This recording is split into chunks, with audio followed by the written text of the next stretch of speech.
Olá, começa agora o Em Pauta. Neste programa nós vamos tratar sobre a economia no Brasil atual. E está conosco a professora do curso de Administração e economista, Kátia Fernanda Isse. Tudo bem, professora? Tudo bem. Professora, há 5 anos atrás, né, nós estávamos num cenário muito diferente do que é hoje, né? Pleno emprego, né? Tinha na agenda os 2 principais eventos mundiais, que é a Olimpíada e a Copa do Mundo, né? Também a possibilidade de crescimento, né, cada vez maior, ganhos sociais. E 5 anos depois nós estamos numa crise econômica, né? Sim, eu pelo menos vejo sem perspectiva a curto prazo de saída. O que aconteceu nesse meio tempo que a gente saiu do céu e foi para o inferno? O Brasil, nos últimos anos, né, ele tem passado por inúmeras dificuldades, né? Má gestão, óbvio, como você mesmo falou, se nós olhar bem para trás, nós tínhamos Olimpíada, nós tínhamos Copa do Mundo, nós tínhamos uma perspectiva muito grande de turismo, de investimento, de movimentação de pessoas dentro do país. Entretanto, no decorrer disso, muitas coisas ocorreram, uma má gestão, uma má administração de recursos, né? E, consequentemente, o Brasil acabou enfrentando alguns anos de crise, né? De uma profunda recessão. Na verdade, não se pode nem dizer que o Brasil estagnou, porque nós tivemos nos últimos anos, muitos anos, com números negativos. Nós tivemos uma inflação extremamente alta, taxas de juros muito elevadas, o número de desemprego aumentou muito e, óbvio, é uma questão, uma conta básica, que todo mundo em casa, no dia a dia, já consegue verificar. Se eu estou com uma taxa de juros extremamente alta dentro do país, se a inflação está muito alta, se tu começa a viver um momento de recessão, carga tributária extremamente alta e tu não tem um aumento da renda, a população tende a consumir o básico, né? Ela tende a cortar o supérfluo e começar a ficar com o básico. Consequentemente, tá? Como tu diminui muito a demanda por vários produtos, né? As indústrias, o mercado em si, começa também a diminuir a produção, tá? Se eu estou diminuindo uma produção, obviamente eu não preciso tantas pessoas assim numa empresa e eu posso também começar a demitir.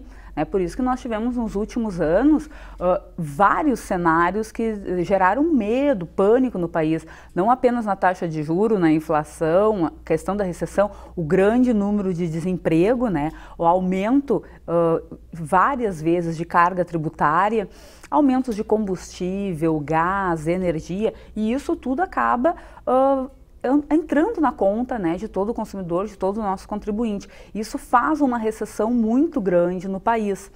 Teve várias políticas implantadas que não chegaram a ter muitos efeitos, né? Agora, lentamente, no último ano, em 2017, começou a surgir inúmeras políticas para tentar novamente sair da crise, né? Na verdade, a gente já consegue dizer que a gente não está mais caindo. A gente conseguiu estagnar e a gente começa a ver alguns números... Mas a gente não está mais caindo porque, de repente, a gente já não chegou no fundo do poço? A gente já chegou no fundo do poço, né? Então, a gente agora, o que a gente consegue é subir. A gente consegue ver em 2017 números que a gente estava vendo há 5 anos atrás. Né? Então, na verdade, tem um grande período aí na nossa história, na história do Brasil, que nós vivemos uma grande recessão, números muito negativos. Agora a gente começa a ver os números antigos de novo. Então, a gente começa a ver um controle de inflação, de taxa de juro, a gente começa a ver empresas voltando um pouco a contratar novamente, aumentar um pouco o consumo. Não querendo puxar, e não é essa a minha intenção, de demarcar ideologicamente qualquer período, mas há 5, 6 anos atrás a taxa de desemprego era 5,5%. Hoje estamos em 12,5%, 13%. Né? Há uma disparidade. Sim, claro.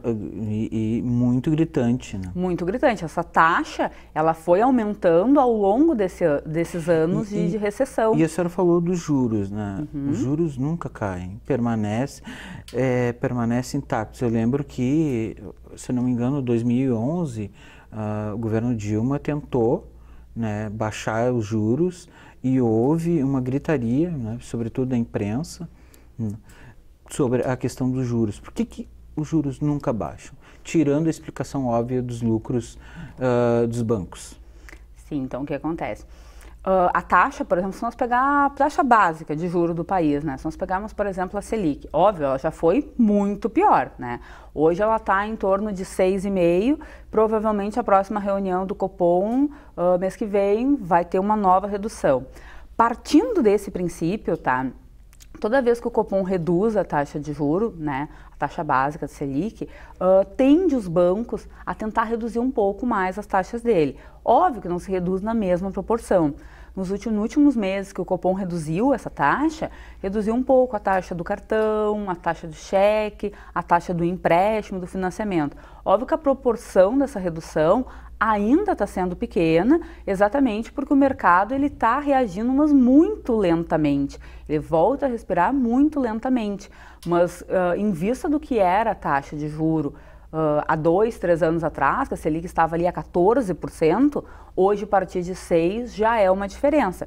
Entretanto, essa mesma taxa, que ao reduzir, ela vai fazer uma consequência ali em juros, cartão, empréstimo, ela também faz um efeito, né, nos investimentos, na poupança, de quem tem tipos de investimento com renda fixa, toda essa questão também. Lembrando da própria taxa de juro, né, só ela por si não consegue fazer a redução do cartão de crédito, que, por exemplo, tem uma das maiores taxas, né, do país, ou do cheque especial. O Banco Central, em várias reuniões, ele tentou criar medidas para tentar ajudar a reduzir essa taxa de juro. Criou a questão, ele alterou, né, a questão do rotativo do cartão de crédito. Agora ele está tentando fazer uma nova configuração para as questões do cheque especial. A gente não consegue ter um número exato ainda de quanto que conseguiu reduzir. Teve alguns meses que conseguiu reduzir um pouco a taxa do cartão, mas é óbvio, as taxas do cartão de crédito, por exemplo, no Brasil são exorbitantes, né? Então, tem um pouco da redução do juro, tem um pouco de determinação do Copom, mas ainda não é o suficiente para entrar em comparação com outros países. Eu estou enganado, mas na Constituição fala que os juros têm que ser 12% ao ano. Uhum. Essa é o que é utilizado no nosso judiciário, geralmente é parâmetro ali, né? Era mais ou menos o que a poupança rendia, né? Agora, também com a alteração da Selic, ela reduz um pouco o cartão, o cheque, os empréstimos, os financiamentos, né? Facilita para a população adquirir crédito, mas, entretanto, por exemplo, a própria poupança muda a forma de rentabilidade. Em 2012, né, o Banco Central conseguiu fazer alterações no rendimento da poupança. Então, os investimentos antes de 2012 vão continuar com TR mais 0,5. Os depósitos de poupança após 2012, com esta drástica redução da Selic, eles passam a ter outro tipo de remuneração. Então, cai um pouco a remuneração de quem investe nesse tipo de aplicação. Professora, e a Selic, eu tenho a impressão, né, de que toda vez que aumenta o consumo, aumenta a taxa Selic, o Copom aumenta, né? Quer dizer, então, nesse momento baixa porque não tem consumo também. Também não tem consumo, exatamente. Ela vai reduzindo exatamente para tentar não é uma política, é uma consequência. Parece que é uma matemática que exclui do debate ali o momento em que estamos vivendo. E sobre uma política de longo prazo, né, econômica. Não sei, eu estou me metendo num assunto que é pantanoso no aspecto dele. Não, mas exatamente isso mesmo acontece nas reuniões, tá? Nos últimos anos de crise, o Copom, e a inflação extremamente alta, né, o Copom utilizou um pouco a Selic por mais de um ano, elevando ela em todas as suas reuniões, tentando reduzir um pouco também a taxa de inflação do país. Óbvio que não teve consequência, a única coisa que ele conseguiu reduzir foi o consumo da população, inclusive as letras de crédito do Brasil, né, foram rebaixadas, que o exterior constatou, né, que o Brasil não estava mais conseguindo manter nem sequer a nossa meta de inflação. Como nós estamos com um consumo há algum tempo já reduzido, a redução da taxa Selic, né, faz com que empresas, a própria indústria, comecem a investir de novo, comecem a ampliar plataformas, comecem a tentar buscar novos investimentos. A redução da taxa Selic, já faz 4 reuniões aí consecutivas que o Copom vem reduzindo essa taxa, faz com que tente se mostrar um certo controle da inflação no país, tente se mostrar que a gente vai conseguir bater metas de inflação esse ano e tenta passar um pouco, não apenas para o consumidor, mas também para a empresa, para as indústrias, né, um pouco de estabilidade, assim, uma luz no final do túnel, para que as empresas possam voltar a construir plataformas dentro do país, ampliar suas indústrias e exatamente voltar a investir. O que não acontecia no momento de crise. Com a taxa extremamente alta, ninguém tem expectativas de fazer um empréstimo, um financiamento, ampliar uma indústria. Porque tu imagina, vou ampliar uma indústria para quê? Vou ampliar uma produção para quê se não está tendo consumo? Então, como agora tu está tendo políticas para reduzir taxas de juros, reduzir inflações, tu está tendo o início de um controle novamente, né? O Brasil começa a ter os seus primeiros números positivos, então o auxílio das reduções de taxas de juros faz com que as empresas voltem um pouco a tentar buscar empréstimos, financiamentos, ampliar suas indústrias, aumentar suas produções. E, óbvio, tentar voltar a fazer as contratações, né? Os últimos números aqui deste ano começam a mostrar uma ampliação novamente de contratação. Óbvio que vai demorar um bom tempo ainda para a gente voltar àquela taxa de 5, né? Nós temos aí 3, 4, 5 anos afundando. Então não é agora simplesmente do dia para a noite que eu vou acordar e pronto, estamos na economia de 2015 de novo. Professora, um jornalista que eu acompanho bastante, o Luiz Nassif, né? Ele fala que quando o país tenta, né, buscar investimentos estrangeiros, porém há uma insegurança jurídica muito grande que não dá, né, terreno para que esses investimentos externos venham para o Brasil. De que forma isso acontece, né? Por que acontece e que forma poderia ser sanado isto? O Brasil, por exemplo, este ano vai ser um ano muito inseguro ainda para o Brasil. Óbvio, nós temos em pauta várias reformas, né, que estão para ser votadas, aprovadas. Isso faz muitas mudanças dentro do país. E a política, ela interfere diretamente? E, consequentemente, este ano ainda nós temos um ano de eleição, né? Então nós temos aí quem serão os candidatos. Vem aquela questão não só para o povo no Brasil, tá? Mas vem para o exterior. Quem será candidato e quem vai ser eleito, né?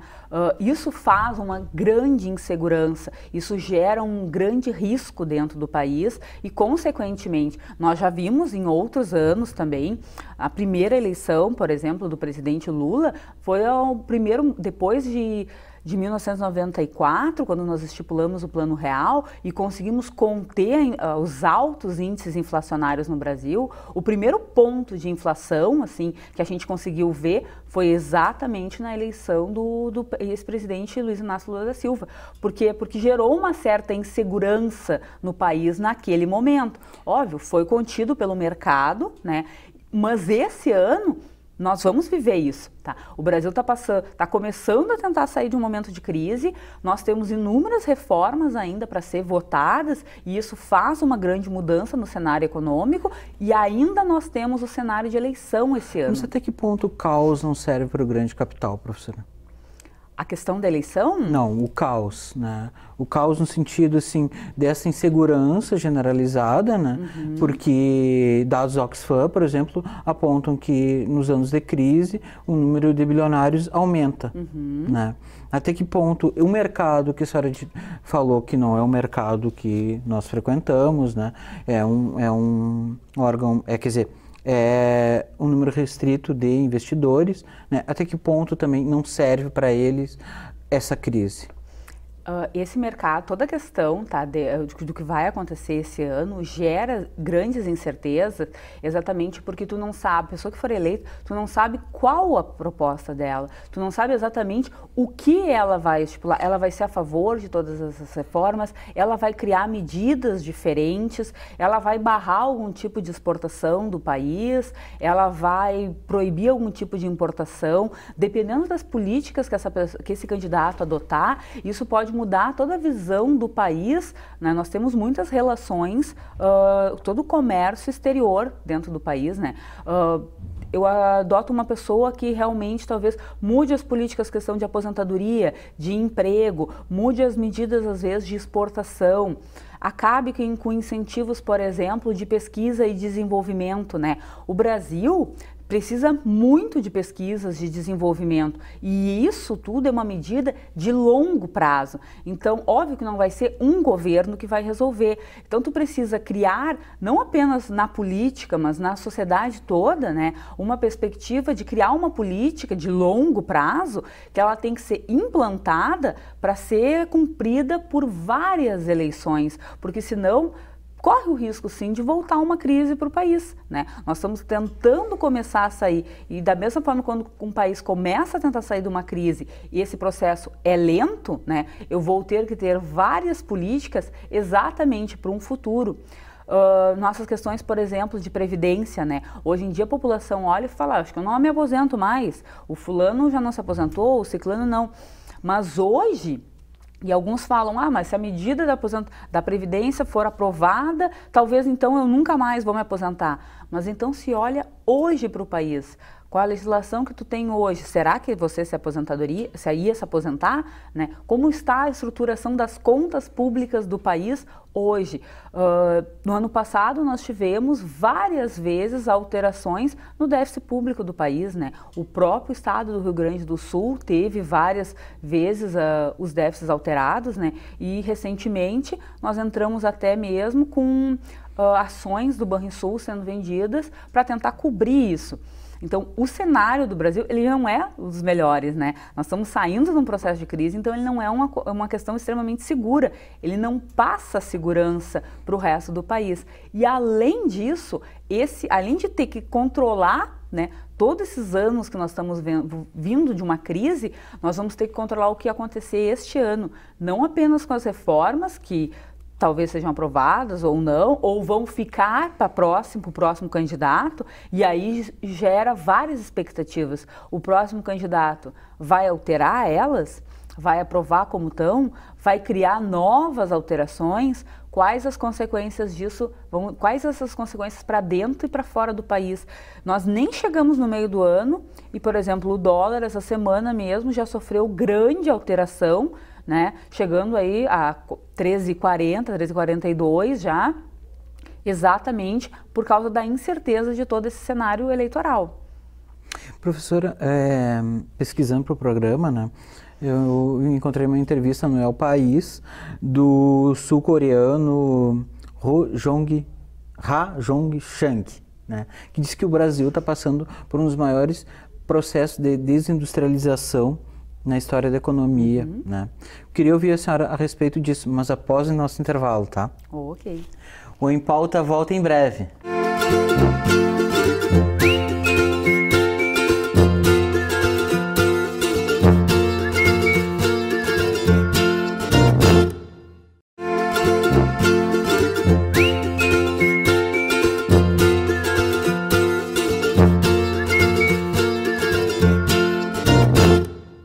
Voltamos com o Em Pauta, hoje falando sobre o período atual da nossa economia. Professora, no final do bloco anterior eu tinha lhe perguntado, né, sobre o processo de desindustrialização, né, no país. Aí tem dados também de que em 1985 a indústria, né, correspondia a mais de 20%, né, do PIB. Hoje esse número está em 11,4%, né, que é o mesmo patamar de 1947. Né. Por que a nossa indústria diminuiu essa participação no PIB, né, e por que ela está encolhendo? Uhum. Esse é um processo, na verdade, que acontece em todos os países rumo ao desenvolvimento, né? Tem um momento, na hora que a gente começa a industrialização, há esse processo, há o auge da industrialização e os países começam a se desindustrializar, né? Buscando questão de novas tecnologias, de inovação. Então, na verdade, esse processo já aconteceu em vários países. Consequentemente, né, o Brasil, óbvio, ele sofre um pouco também pelas questões de crise, um pouco da industrialização, mas é um processo que se imagina, não precisando mais tanto de processos sequenciais, desse processo de indústria mesmo, tentando buscar mais a questão de inovação, de novas tecnologias, né? Então é um processo que, na verdade, os países de primeiro mundo todos já passaram e o Brasil tende a passar. Por que é tão demorado aqui? Exatamente porque nós tivemos um país onde o Brasil esteve muito estagnado, né, passou por uma grande crise e o Brasil especificamente, ele tem números extremamente baixos em questões de tecnologia, de inovação, né, de empreendedorismo. Na verdade, todas as questões de ponta, né, a gente importa. Se tu for olhar para qualquer produto extremamente bem desenvolvido, algum produto de ponta, algum produto inovador, ele não é produzido no Brasil, ele pode ter se montado no Brasil, mas as principais peças dele vêm de fora. Então falta ainda dentro do país um pouco dessa questão de tecnologia, de inovação, exatamente para ter o processo de desindustrialização concluído. Pois é, professor, mas aí a conta não fecha, né? Se no meu ponto de vista, se a desindustrialização é um processo, um país em crescimento, né?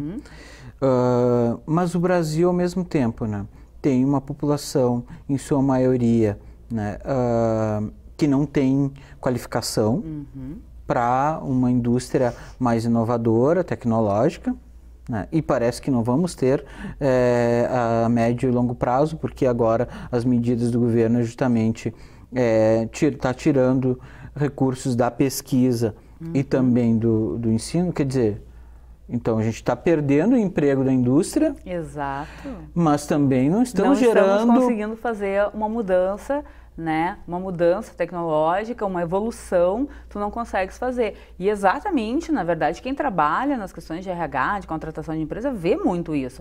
Muitas vezes as empresas querem ter um produto de ponta, uma máquina extremamente sofisticada, porque vai reduzir o tempo de trabalho dos funcionários, vai melhorar a qualidade, mas, consequentemente, em contrapartida, eles não conseguem ninguém para operar exatamente o equipamento, né? Então, o Brasil passou por uma recessão, né? Tem toda essa questão de o Brasil já estava antes da crise nesse processo de industrialização. A crise veio a agravar porque ele reduz o tamanho da indústria e ainda, consequentemente, ele não consegue gerar nada de tecnologia. E todos os processos de tecnologia, de inovação, são processos de longo prazo. Então, tu tem que começar, tem que ser contínuo e ele vai demorar 5, 6, 10 anos, né? Só que, óbvio, ele vai precisar dos incentivos da pesquisa, ele vai precisar de conhecimento, de qualificação, né? Então, na verdade, o Brasil necessita muito de mão de obra qualificada.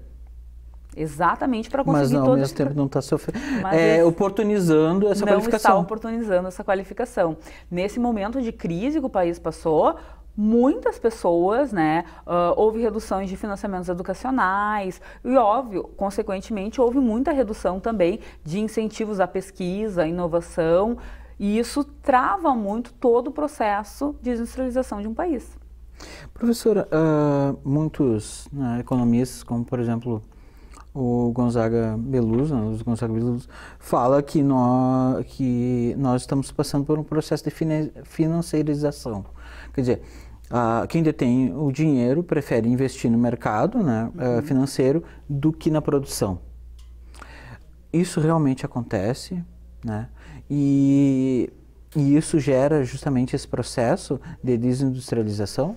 Sim, na verdade, isso realmente acontece. O mercado financeiro, óbvio, tu tem risco, em todos os mercados tu vai ter risco. Até porque as taxas são muito atrativas, né? Exato, todos os mercados vão ter risco. Lembrando o ex-ministro Delfim Neto, eu lembro que ele falou que o Brasil é um grande pernil de porco assado, né, para o mercado, porque é muito suculento, né, as taxas. Exato, isso atrai muita gente para o mercado financeiro. Então, é mais fácil, às vezes, conseguir dinheiro, um investimento no mercado financeiro, do que tu ter que fazer o investimento para fazer produção e aí tu depender de toda uma situação econômica do país. De necessitar de demanda, necessitar de consumo, né?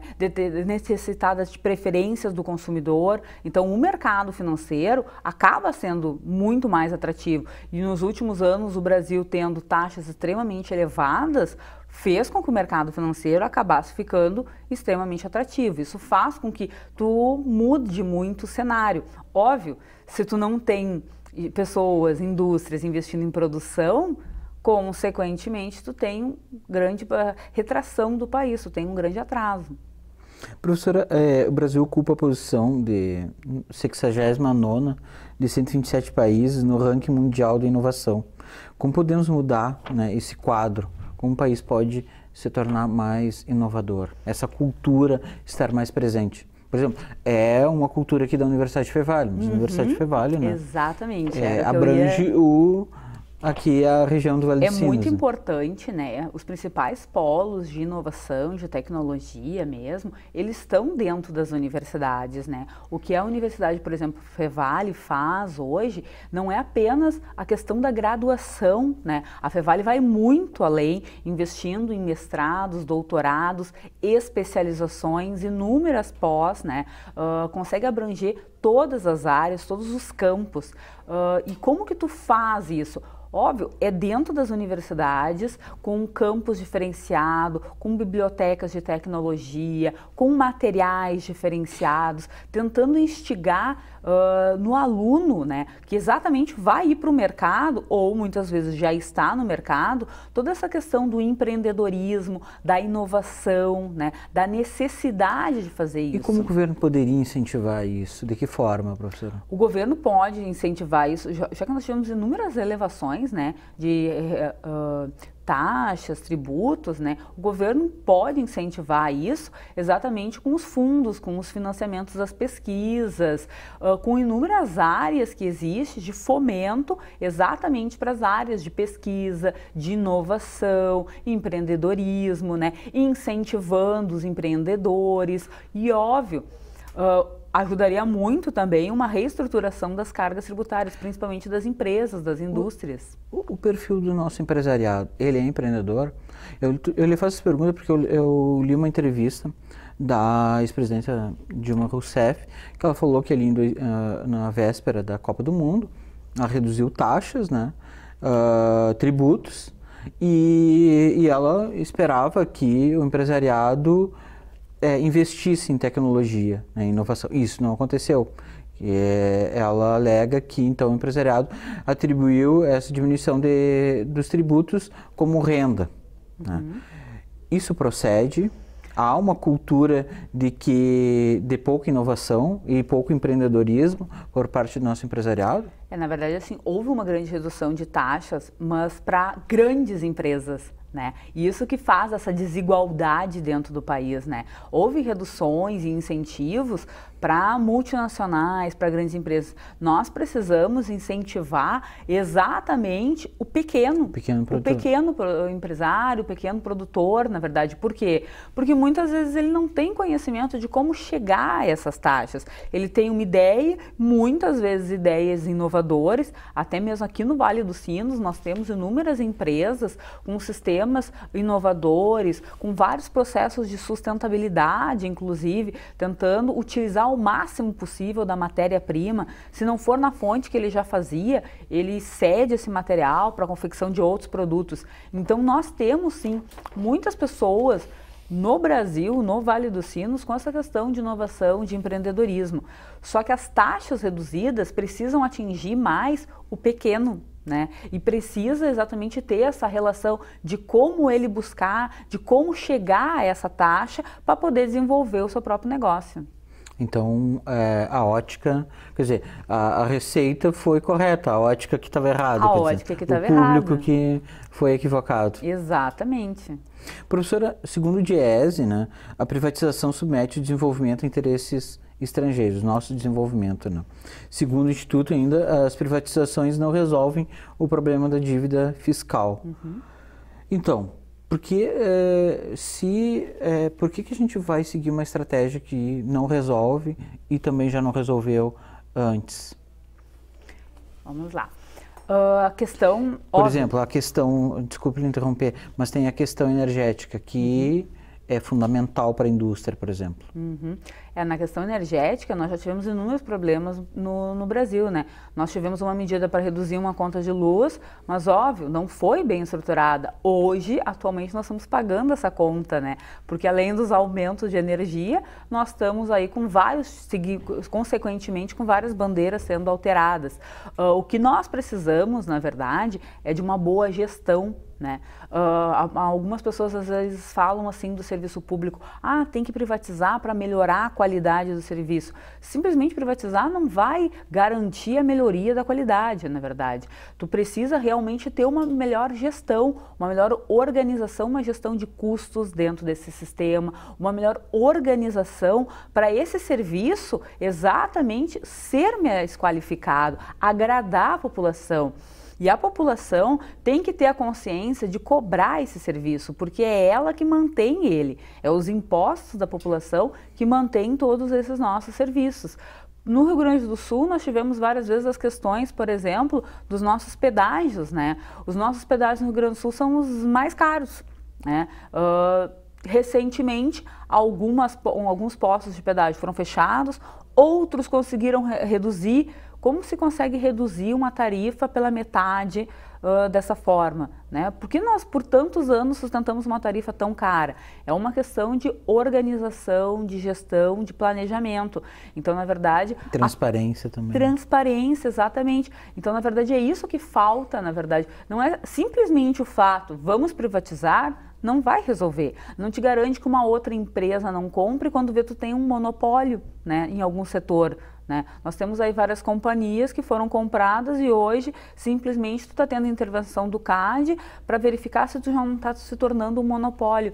Nós precisamos é que a população se conscientize e cobre pelo serviço que ela mesmo banca, que ela mesmo paga, e exatamente uma conscientização do funcionalismo público que ele precisa fazer a melhor gestão, a melhor administração desses recursos. E aí sim tu consegue com que todos ganhem.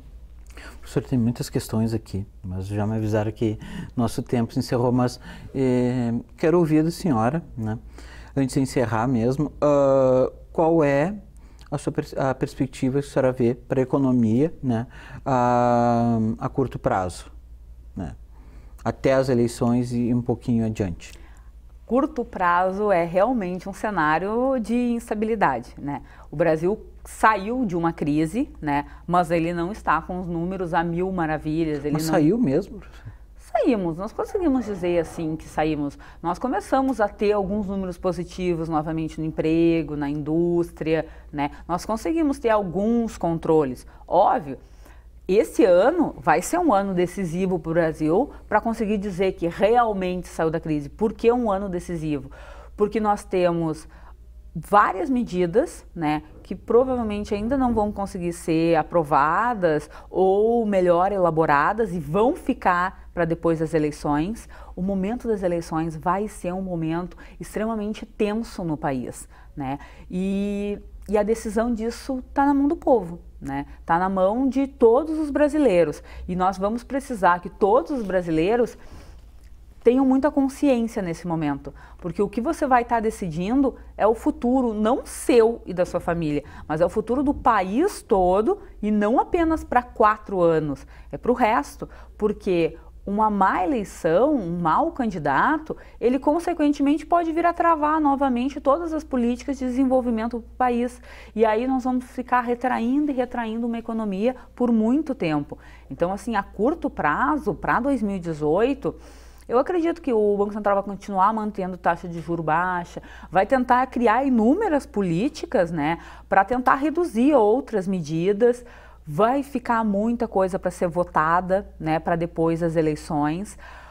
Vai ter muita instabilidade, nós vamos ter flutuação de taxa de câmbio muito grande, um pouco talvez já antes, agora em junho, julho, consequentemente já vamos viver essa turbulência no mercado, né? Vamos ter, talvez, dependendo do que for as nossas eleições, nós corremos o risco, sim, do Brasil ter notas de crédito internacional rebaixada. Nós precisamos muito bem pensar e decidir com consciência, porque essa eleição, dela depende realmente nós sairmos de vez de uma crise e voltar a querer desenvolver o país. O senhor falou nas eleições, mas não apenas para os cargos do Executivo, mas sobretudo também nos cargos parlamentares, né? Para o Senado, para a Câmara, né? Porque tudo passa também pelo Legislativo. Tudo passa. Exatamente, assim, é muito importante que o eleitor ele tenha consciência de não vender o voto dele, de analisar realmente o que cada candidato fez, o que ele realmente está propondo, e propostas absurdas é bom, acho que ninguém cair, né? Ninguém vai conseguir, assim, números maravilhosos em 2019, né? Ninguém vai conseguir números maravilhosos. O que a gente vai conseguir é um passo depois do outro, né? E a gente tem que estabilizar muito bem este ano, porque disso depende, né? Nós conseguirmos realmente fazer um bom desenvolvimento. Ok, muito obrigado, professora, pela entrevista. O prazer é todo meu, obrigada pelo convite. O Em Pauta fica por aqui. Até o próximo programa. Tchau!